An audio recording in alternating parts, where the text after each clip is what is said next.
Pormal ng piglunsar kasubagong aga ang kapistahan Peace Fair sa Bicol University Grounds sa Legazpi City.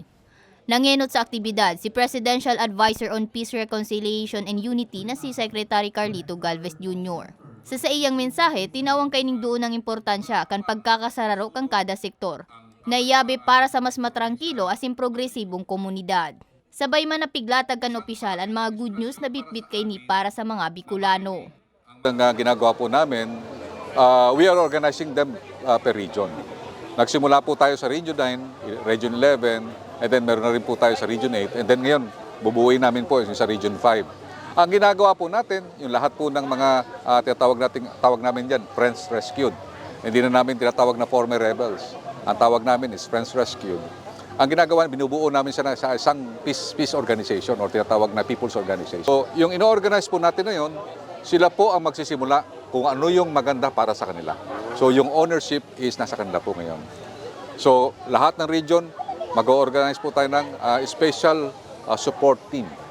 Yung special support team po, binubuo po ng yung mga ating mga kaibigan na nagbaba na po at nagbaba na po ng loob at nagano po sa mainstream na society. Ang kapistahan Peace Fair, primerong pagkakataon na ginibo sa rehiyon, katakod kan selebrasyon kan National Peace Consciousness Month. Lahat ang simbolo ng kapistahan ay para maibigay ang mensahe ng ating pamahalaan na ang kapayapaan ay responsibilidad ng lahat.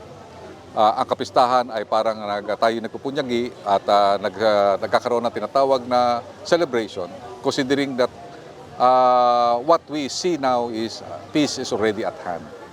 Ang nakikita natin pagka nagtutulungan ang LGU, ang military, ang police, ang lahat ng agencies, nakikita natin yung lahat ng mga social issues na binabato sa gobyerno ay nakita natin na re-resolve na. So yung kapistahan, what is its semblance?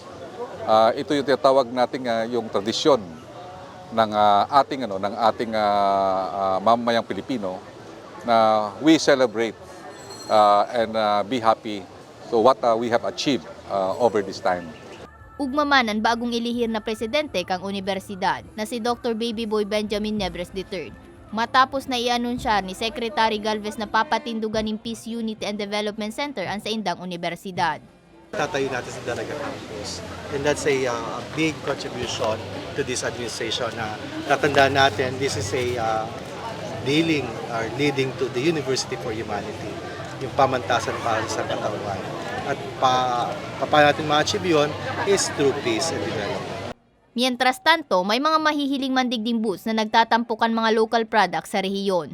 Mali po kami dito sa event na to para po maipaabot or mabigyan po ng pagkakataon itong mga consumer natin na makabili ng mga abot kayang bilihin like yung bigas, like yung mga gulay natin. Kumbaga mas mura doon sa prevailing market yung ating mga presyuhan. Samantalang pong yung yung nasa market, di ba po, almost masyado ng mataas. Samantalang po sa amin, yung mga exhibitor po natin, talaga yung price nila is medyo 20% or 10% na below sa prevailing market. Presente man sa aktibidad ang kada regional director sa rehiyon. Siring kay PNP Bicol Regional Director Police Brigadier General Westrimundo Obinque. Para sa Mabaretang Tatak Bicol, May Arango.